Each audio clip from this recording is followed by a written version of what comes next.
निघाली नियोजन विभागाकडून. मी परवा हा कार्यक्रम संपल्यानंतर अजितदादांकडे जाणार आहे.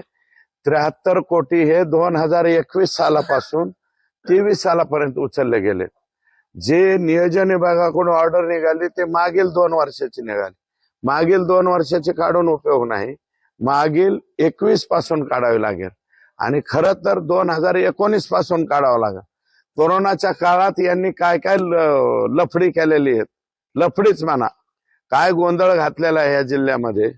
कारण तुम्हालाही माहिती आहे, आमच्या जिल्ह्यात रेमडेसिवीर सुद्धा विकत भेटत होता ना. आणि माझं मत आहे की कोरोनाला पैसे डायव्हर्ट केले, कोरोनाला पैसे डायव्हर्ट केले, याच्या नावाखाली सुद्धा प्रचंड अनागोंदीचा कारभार तत्कालीन पालकमंत्र्यांनी केलेला आहे.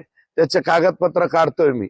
आणि सगळ्यात मोठा घोटाळा सापडणारे परळी नगरपालिकेमध्ये, नगर परिषदेमध्ये, तो अजून सगळे कागद नाही आले. 73 कोटी तर किरकोळ आहेत, अजून ह्याच्यापेक्षा लय मोठे आकडे येणार आहेत.